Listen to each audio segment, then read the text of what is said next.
Welcome to another episode of Victoria's Lounge from the Radisson Blu Hotel. Now, have you ever been wronged or offended by someone and just never been able to get over it? Are you someone who struggles with unforgiveness?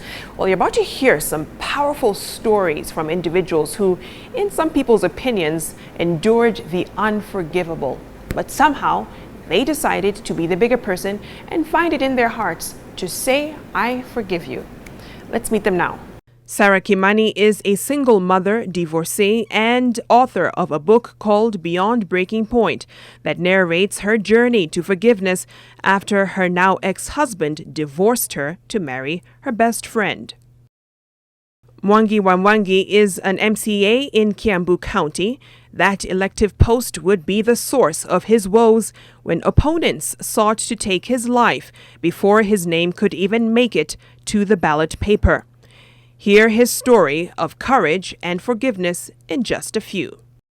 Mary Migwi is an educator and found herself the victim of a vile and gruesome act in Kiserian, where she worked as a teacher. Hear her story of forgiveness after rape left her pregnant and HIV positive. Dr. Susan Gitau, or Counselor Susan as she likes to be called, is an accredited therapist and clinical supervisor with the Kenya Counseling, as well as a lecturer at Africa Nazarene University in the Department of Counseling Psychology. Remember, hashtag Victoria's Lounge is how you can chime into the conversation on social media as usual. I have some amazing guests today. I think probably one of the most profound shows we're going to do in a very long time. Sarah, I was reading through your story and I thought I was just reading a novel. Like, someone actually went through this. This is unbelievable. Mm-hmm. But if you could just kind of briefly take us through your experience. Yes. I got married in this beautiful wedding in Nairobi, ICC Church. And it was a beautiful wedding, and I say it was a huge wedding because it was actually in the newspapers. Wow. We didn't even know we were in the newspaper, so a week down the line we were honeymooning and people call us, "Oh, you guys check the newspapers, you're appearing." And it was nice.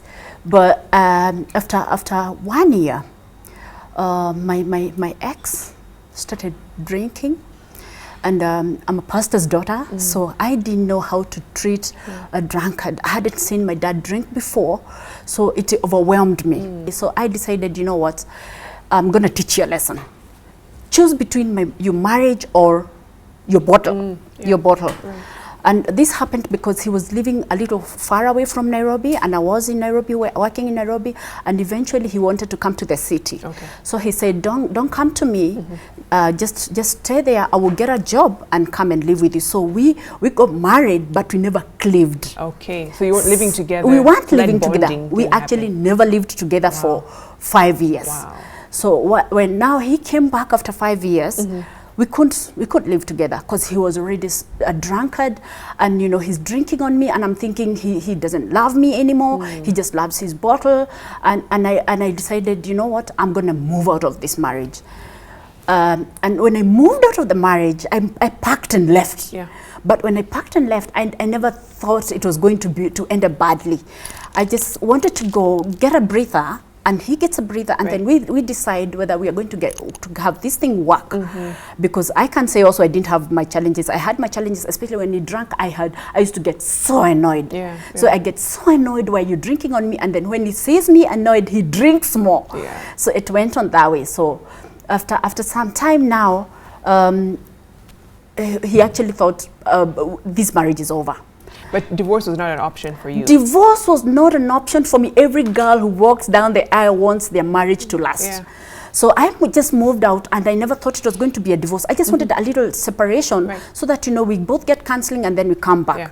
So we tried getting counseling, but, you know, again, we had hardliners. You know, they say, "Oh, you must do this for me to do this. You must do this for me to do this."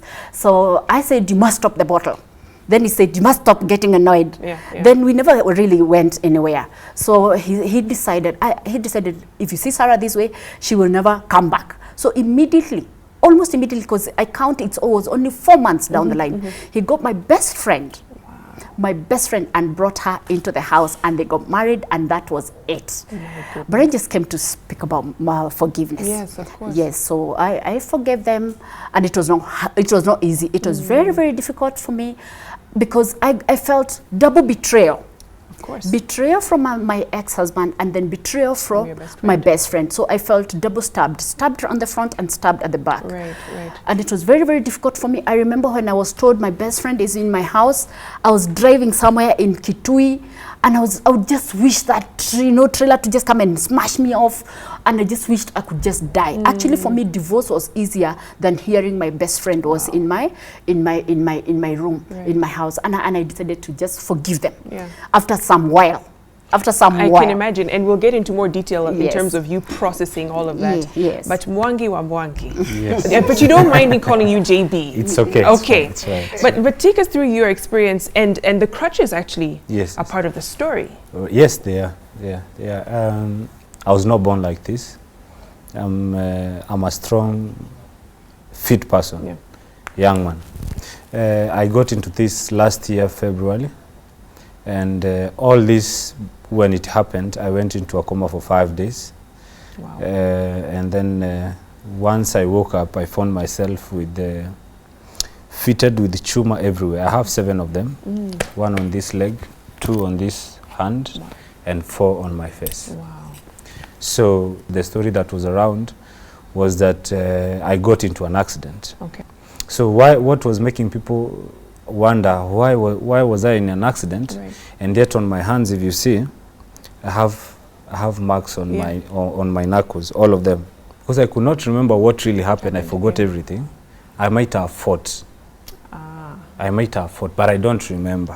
That is how possibly I got this. Yes. And there's no way I will get this marking at nimepata accident. This how will this happen? After I recovered everything, I started following up.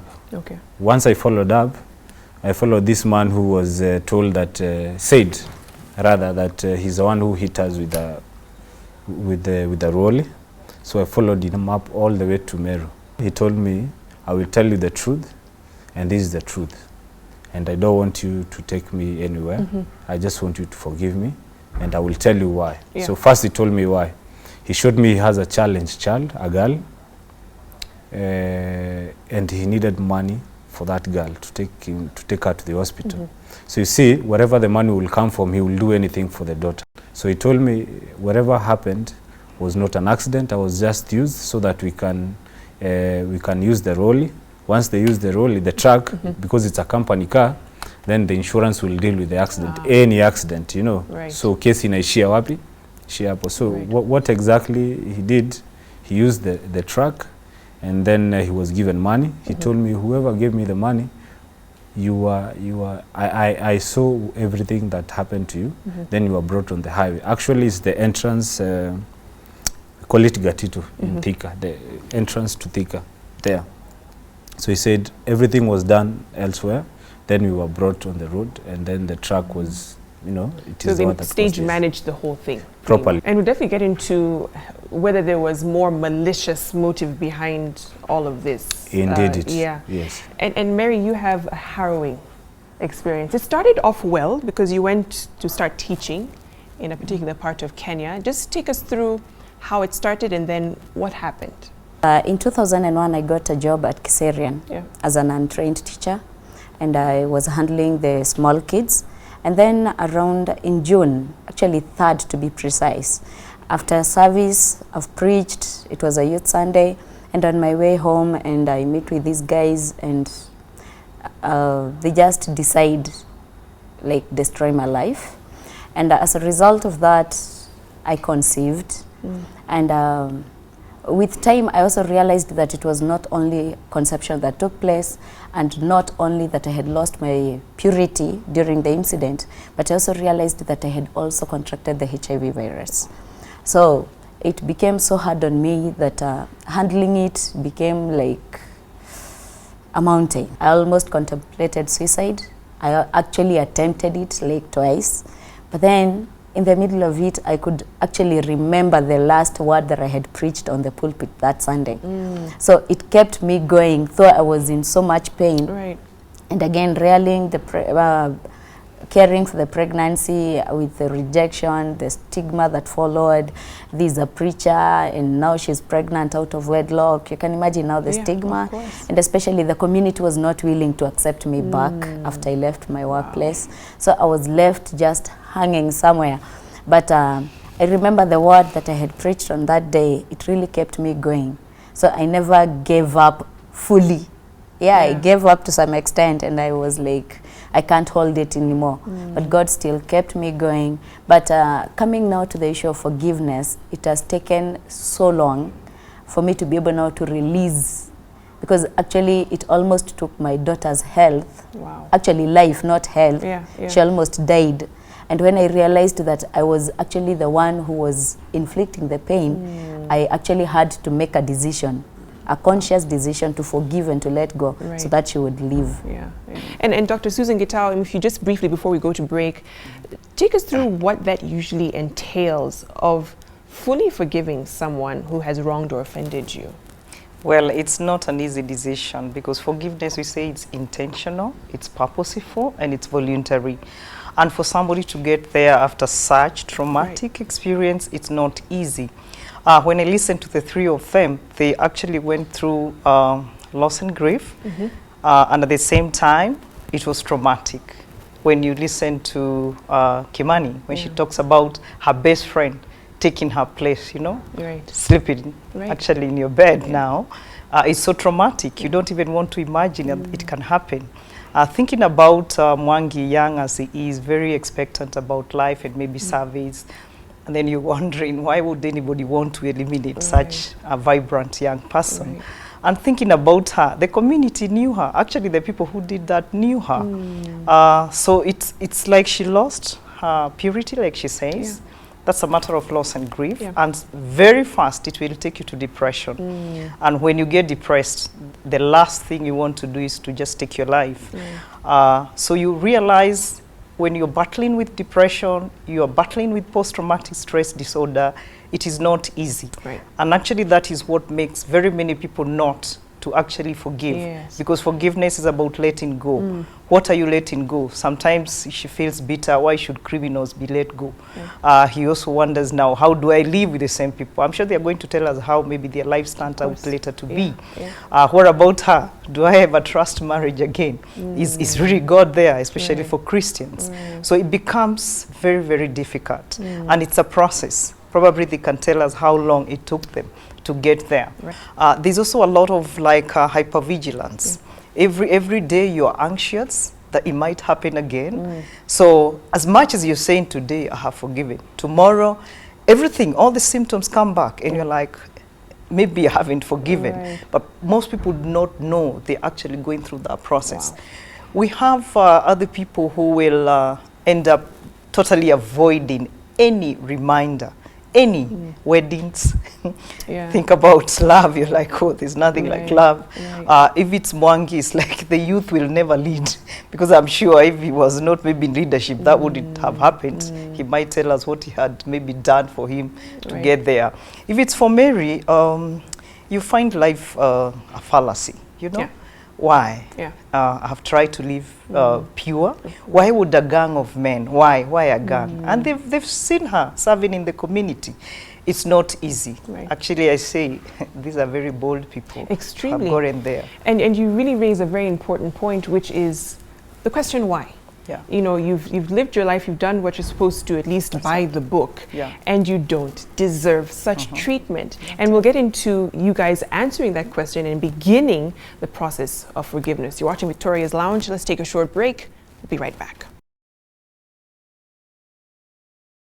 All right, welcome back. You're watching Victoria's Lounge. Now, you heard the stories, very traumatic, harrowing experiences. But the beautiful thing is you guys can afford a smile. That is amazing that you can afford a smile after all of that.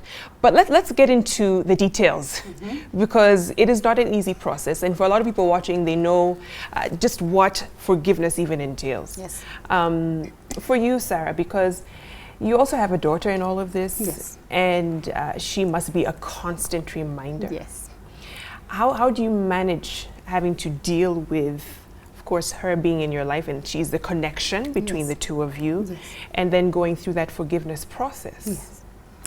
Well, it's not easy. It's not easy at all, because now out of that marriage, I had gotten my daughter, and when I went out with her. But they were so tight, even when she was so young, such that even when I moved out, he still came and followed her. And he said, Sarah, you can go where you want, but just give me my daughter. Wow. But since she was very young, now I couldn't. And also the court said, you know, when a daughter is between, or a child is below 18 years, Yes. they should live with the mother.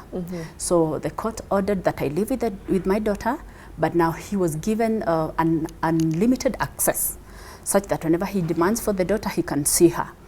So for me, my daughter, especially now because she's named after him and she looks like him, and this now kind of betrayal is something you can't just wish away. Yeah.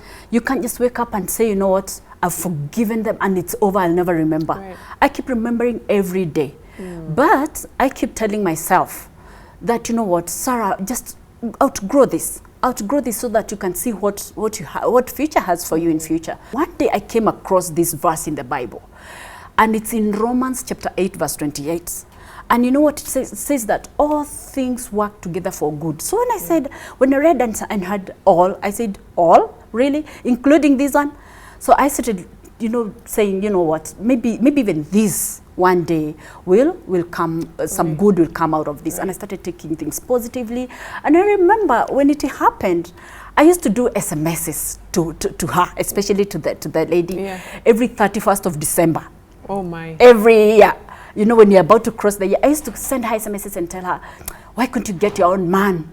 You know, you know, did you believe in yourself? Didn't you believe you're cute enough? Some people feel I've gotten something over on them. And when you have that anger, it makes you feel powerful. Over the other. So what did you feel? I used to feel so nice. For some felt reason. good. Yes. For some reason. I used to say, yes, she's gotten that one. At least I know an SMS won't hang in the air.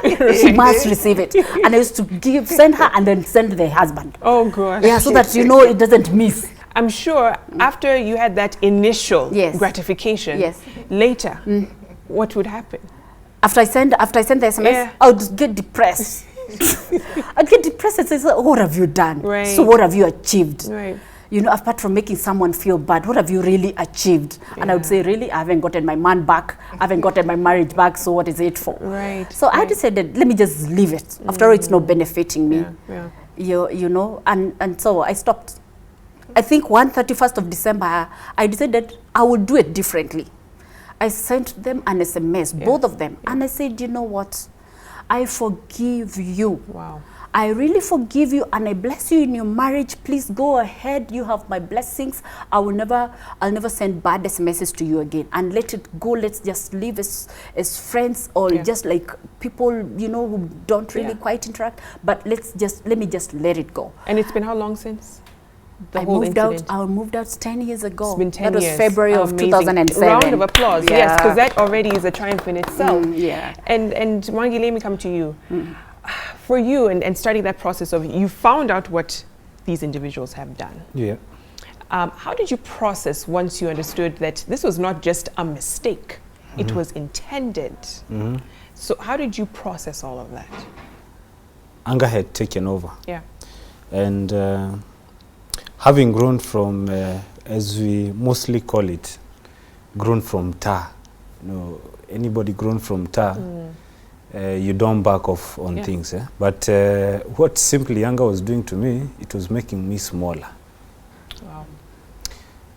So the moment this gentleman told me, I did this for my daughter, and then I saw the daughter, the way she was, actually left money for him. Wow. That anger went away. Then I start realizing these people, I'm a big deal to them. I just, you know, I'm an MC here. Yeah. Then these guys want to take me out. Then I'm a big deal. Yeah. Then I started feeling bigger. So the main reason behind it was it was politically motivated. They wanted to try and finish you before you had an opportunity to get into office. Yes. This was an assassination well crafted to look like an accident. Wow. The thing is, JB, you really showed strength in choosing not to retaliate. Because that's the easiest, you know, probably the most logical way to respond to what you went through. Yeah. But you showed more strength, and I think even as a leader, that is amazing that you can show that at your level as an MCA, as a youth leader as well, because that's giving and showing an example of how you can actually handle some very tough situations in life. Yeah. And I know we'll come to that in terms of just the example you're setting for, you know, youth in your area. Yeah. But Mary, coming to you, every single day, your beautiful daughter is a reminder of what you went through, you know, and I don't know now whether when you look at her, you don't feel that pain anymore. Have you gotten to that point? And just take us through that forgiveness process as well. It wasn't an easy thing to do. Every time, and again, she started becoming sickly right from when she was very young. Yeah. So every time I would receive a call and I'm told, Mercy is sick, she's in the hospital, and I was like, yuck, if only I can get these people. So it really used to put me down. And actually she got sick for quite a long time, and every time, instead of giving me the strength to move on, actually even whenever she used to be in hospital, I never slept with her at the hospital. Yeah. It was my house girl who used to live with her. For me, I would still continue working, because at the end of the day, actually, we needed to pay the bills. So it was a hibernation process that I need to work to pay the bills, but in actual sense, I was avoiding the remembrance because it was such a painful one. Yeah. But then it got to a point, and at around age 7, age 8, we realized that she was hypoglycemic. Her sugars would go down, so she started fainting at school. On top of that, she got ulcers.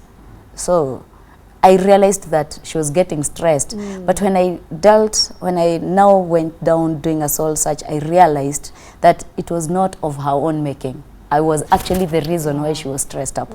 So I decided now it's time that I started making a change. But making this change wasn't easy. At one point, I would call God to a meeting and I would tell him, Kalia hapa, we need to discuss this out. Right. Yeah, your word says that you'll never leave or forsake me, but it seems that's exactly what you've done. Yeah. So what I will do, I remember at one point convincing God that I need to commit suicide. Wow. It was, I'd gotten to that point, I couldn't imagine taking another minute here on earth. And again, I started now asking myself, if I take my life at this point, I already have a daughter. So that time I would have ended it, we would have ended it together because she was still not born when I was contemplating suicide the first time. But now this time she's already born and grown up. So I cannot take her life alongside mine. So I'll be giving somebody else a burden that was not supposed to be theirs. So I had to really sit down, make a very difficult decision that it is time I let go. And then I met with this pastor who really spoke to me. He was actually a stranger by that time, though now we are quite close. But he told me to go and refer to Hebrews 12, verse 1. And it says that now that we are surrounded by a great multitude of witnesses, let us put down all the weights that really pull us down. And you're actually pricking my wounds. Can you please stop talking about this? But after we parted, I went back home. I read now the verse. It really got into me. That the bitterness, the weights that I carried included the bitterness that I harbored against everybody who had rejected me. You're hurting yourself in the process. Everybody who had actually kind of betrayed me because I felt a betrayal. And actually the biggest betrayal I felt was from God. It took a process from 2010 and I was actually to release completely in 2014. So it was a process of about 4 years, taking individualistic pains. And to those that I could approach personally, I would come and tell you, now, I know I got this against you. At one point, I went to a burial, and it was a burial of someone I felt I could not even attend the burial. But I got convinced that I needed to attend it, not necessarily to bury her, but to tell her I forgive her. Wow. So as the service was going on, I sneaked out, went to the graveside, and there I took a bottle of water And I remember I spoke to it, and I said, as I pour down this water, I'm pouring down the pain that I have felt and carried all these years against you. So as you go, leave me in peace, and I forgive you. So it has been a process. And in 2014, I was now able I look at my daughter, we are now very best friends. She's now 15 years. And we are so close together. We are now inseparable. But before then, I used to see her and it was a process. Yeah. But you know, I love, and I know after the break we'll come to that. That definitely deserves a round of applause. But I know, Dr. Susan, we always talk about the emotional, mental toll that forgiveness or unforgiveness can take. But there's a physical one as well, and she talked about it. And when we come back from the break, we'll talk about that, just the toll it can take on you physically and why it's important to release and let go. We'll be right back. Welcome back. You're watching Victoria's Lounge. You know, I'm sitting here listening to these stories and I forget that I'm hosting the show. I'm thinking, oh gosh, we have to actually keep time. But I mean, it's so amazing and almost unbelievable, Dr. Susan, that you're hearing this and they're able to have gotten through such harrowing experiences. But just talk through also just the toll unforgiveness can take physically on your body. Yeah, it's important to notice that when somebody goes through what they've gone through, if you don't actually allow yourself to go through the process of healing, and I will talk in brief about the stages. The first time it happens, you're numb, you're in shock, you don't believe it's happening, you're in denial, and you can stay in the denial stage for a long, long time, like she was doing. Maybe if I keep sending these messages, she might decide to leave my home. And maybe even for her, probably if I do this and this, God might remove this nightmare from me. It is denial. And when you get over denial, you get to the next level of anger, the anger stage. Because there's something you lost. You lost your health, you lost a relationship, you lost a marriage. So you realize that you have a lot of anger pent up within you. Actually, that is the most destructive stage, because that is when you're thinking of vengeance. It's when you're thinking of destroying yourself. You're full of poison within. And a lot of energy are concentrated actually on doing damage to another or to self. So what happens is that the body even aches. For people who have anger, a lot of their muscles do ache. If you have anger and you're contemplating on vengeance, retaliation, what you're going to find is that you eat, and of course all the energy is going there. Or you overeat, and you're doing nothing, seated in the house. So you may find yourself also angry at people, angry at the community, angry even at why did even people convince me? Because you didn't even spend any money to get into that leadership position. So you might even hate them. And like, it's because of you that I'm suffering this way. But once you get over the anger stage, the other one is not a pleasant stage either, because it's the depression now stage.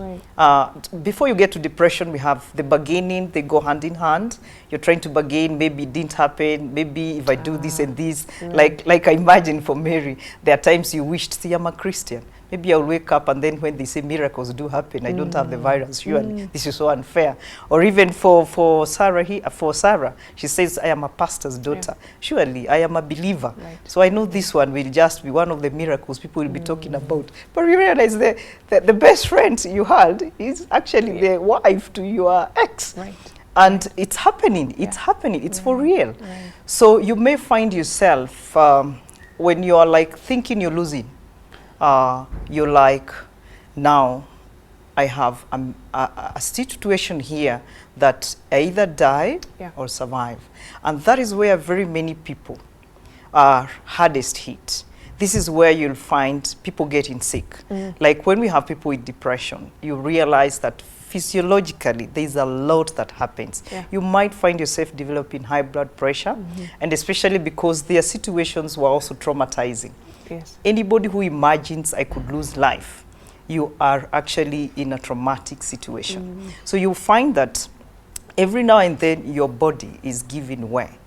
And if you don't take care, this is whereby you find people, somebody is diagnosed with high blood pressure, diabetes, or like in her case, you can imagine, if she decided to revenge with her body, they were also men all over. But when you get to that, you hit the rock bottom, like it has gone for all of them. You have a decision to make. It's either I move forward or I'm done. Right. And they have made the best decision. So they go to the next level of acceptance. The minute you accept, this actually happened to me and nobody else. This will take me to heal. This will take me to move on. That is when you start seeing now energies being channeled positively. For example, the SMS now changes from the hurting ones to blessing messages. Yes. And he thinks, these boys, I know them. I could kill them one night. But you're like, no, I want to change the way people look at youth leadership. If it's for Mary, I believe she's doing an amazing thing now. She might tell us where she's taking her energy. She decided to love her daughter. And that's the best maybe friend you have this far. Now she's a teenager telling you nice things and all that. And seeing mommy doing great things maybe she's doing in the community. You are encouraging a life.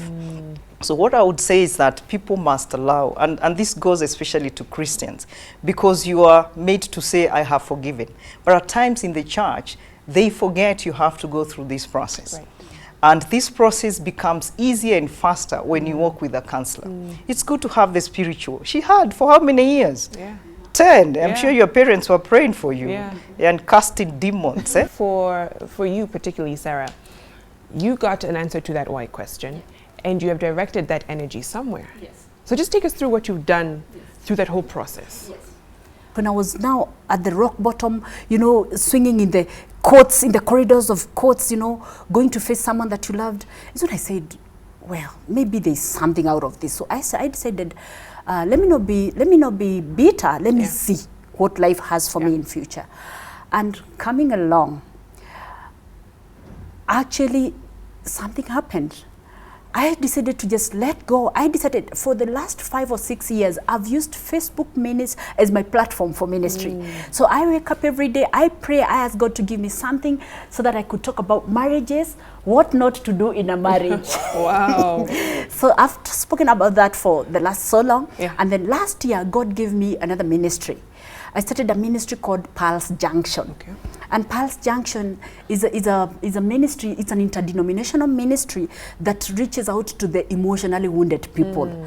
People out there who are going through emotional, you know, traumas, you know, you're separated, you're divorced, you have HIV, and you're senior, you're single, you've not gotten this, you're not married yet, or you're widowed. So we are out there and we are healing ourselves. God has helped us to go through this kind of counseling, and we want to heal ourselves. We are so many. We are 256 of us now, and we want to get full healing, and then we go out there and reach to the world and do what and bless other people who may be going through this. So looking back, I'm like, if I was still married, would I be having this ministry? So maybe God has a reason, and I'm still yet to see what He has for me in future, because I think it might not end this way. No, absolutely. And I'm thinking even in terms of finding love again, or even accepting the thought of it. Have you gotten there? Yes. I've written a book.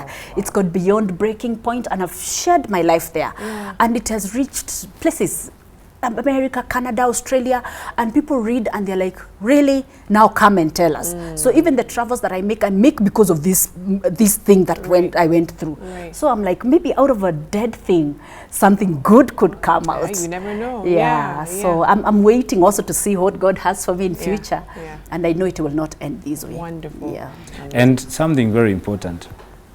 You see, as I was speaking, I've realized that, you know, forgiveness is not, it's not an act. It's not an act that you'll do just then, like the way she was sending messages. it's not an act that is going to last just that.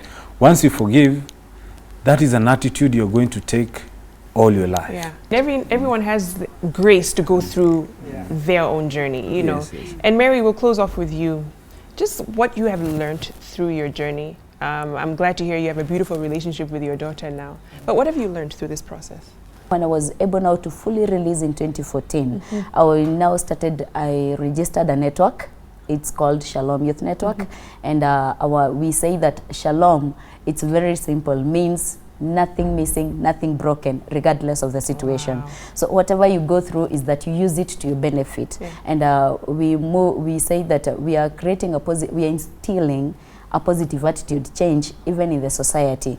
And as a result of that, we've been able now to incorporate other people living with HIV. They are able now to stand up for their own. We've been able to, like, personally, I've been able to lobby. When the greater involvement of people living with HIV and AIDS, JIPA, was introduced, not many people accepted it. But we've been able to work with people living with HIV, and I have seen them now getting employed, retaining their jobs wherever they are. And back at the society, we are now able to talk about it, though not so openly, but at least you can say that the attitude change, it's changing towards the positive. And again, we also deal with gender-based violence, because when now we deal with rape, it falls under the gender-based violence, which now deals with so many. There's the emotional, the psychological, the economical, the financial, and the sexual, not forgetting the spiritual aspect. So we come in as, we kind of walk with them along the journey to be able now to help them rise up again, to accept themselves, to retain or to regain their self-worth, even in life. Not only looking at the negative side of it, but taking the lesson and forgetting the details. It has been our motto. Amazing. And what a wonderful place to leave it. Thank you so much to Sarah, to JB, and Mary, and Dr. Susan. Thank you so much for sharing your stories. It's amazing, and like I said before, that you can afford a smile, but there's some people who haven't even gone through half of what you've been through and wouldn't even dare do what you are doing right now, and you're helping so many. Thank you, and I wish you all the best in all that you're doing, in your leadership as well. Actually, as you finally, I would say, the final thing is you're saying we've gone through something. I would say forgiveness, I've realized, is for the strong. This is an attribute for the strong. Absolutely. And I'm glad that I've met other strong people. And thank you to you, because now I've realized and I will work with it. Forgiveness is an attribute of the strong people. Yes, absolutely. And here, they are strong. Absolutely. Thank you very much. And I hope you were inspired by their stories enough to also share your stories of forgiveness. Or if you're not there yet, consider it. Look at what it can do and what you can do for so many other people beyond yourself. Thank you for watching. Thank you to the Radisson Blu for hosting us.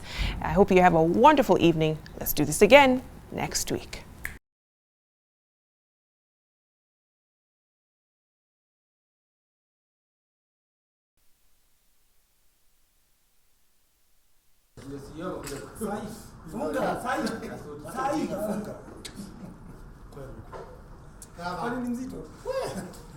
And that's why I just let it go, because my doctor was like, time. But it really touched me, you know?